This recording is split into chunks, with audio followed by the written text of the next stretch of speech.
Сәлем балалар, 3 сынып математика қорытындылау 38-ші сабақ. Бірінші тапсырмаға назар аудар. Жақсылықтың жамандықты жеңетіні туралы музыкалық және көркем шығармалар бар ма? Өрнектердің мәнін өсу ретімен орналастырып, мақалды оқы. 27 мен 9-дың бөліндісі 3, 36 мен 9-дың бөліндісі 4, 81 мен 9-дың бөліндісі 9, 6 мен 8-дің көбейтіндісі 48, 6 мен 9-дың көбейтіндісі 54. Демек, ары қарай оқимыз. Аз жақсылық ақылды тең етеді. 7 мен 8-дің көбейтіндісі 56, 7 мен 9-дың көбейтіндісі 63, 8 мен 8-дің көбейтіндісі 64, 8 мен 9-дың көбейтіндісі 72, 9 мен 9-дың көбейтіндісі 81. Демек бізде екінші қатар көп жақсылық ақылды тең етеді. Яғни, аз жақсылық ақылды тең етеді, көп жақсылық ақылды кең етеді деген мақал шықты. Екінші есебі. Бірінші өрнек. 8 мен 8-дің көбейтіндісі 64. 360-ға 64 қосқанда өрнектің мәні 424 шығады. Әрі қарай 8 мен 9-дың көбейтіндісін 280-ге қосқанда 352. 250-ден 8 мен 6-ның көбейтіндісін кеміткенде 202. 16 санын 2-ге бөліп 3 есеге арттырып 6-ға бөлгенде өрнектің мәні 4-ке тең. 24-ті 8-ге бөліп 4 есе арттырып 6-ға бөлгенде өрнектің мәні 2-ге тең болады. 60-тан 8 мен 4-тің көбейтіндісін кемітіп 200-ге қосқанда 228 шығады. 8 мен 7-нің көбейтіндісін 28-да кемітіп 430-ды қосқанда өрнектің мәні 458. Әрі қарай өрнектің мәні 100, 259, 902, 22 және 324 шығады. Екінші есебі. Азайғыш 99, азайтқыш 72-нің 8-ге бөлінгендегі мәні. 72 мен 8-нің бөліндісі 9, 99 мен 9-дың айырмасы 90-ға тең.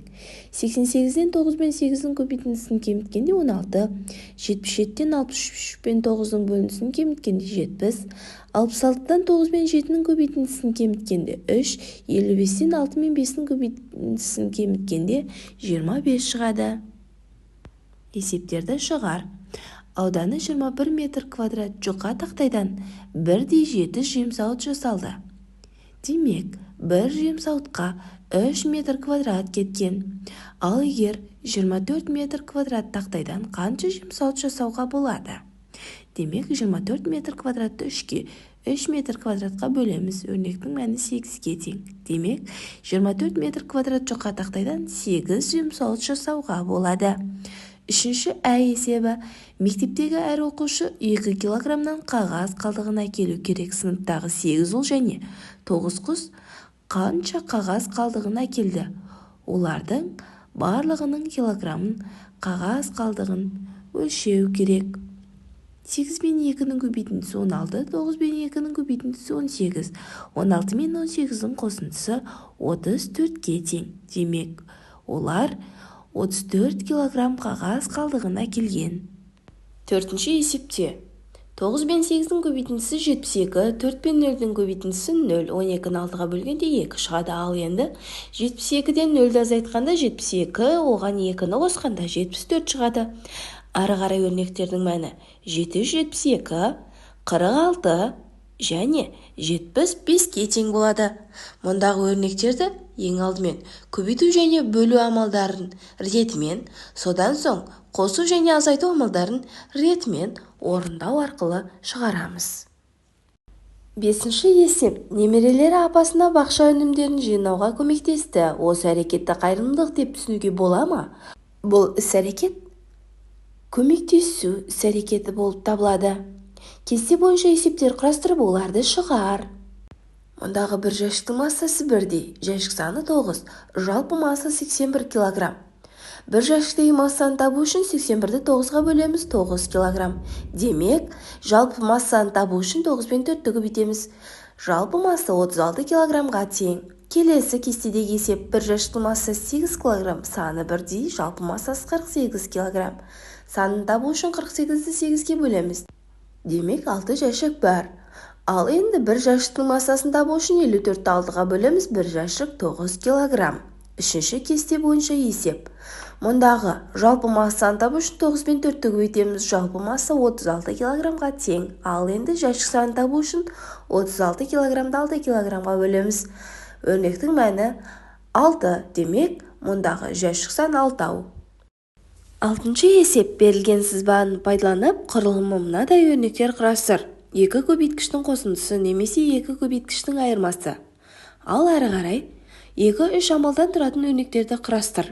Олай болса, өрнектерді оқып көрейік. 9 пен 7-нің көбейтіндісіне 9 пен 4-нің көбейтіндісін қосқанда өрнектің мәні 99.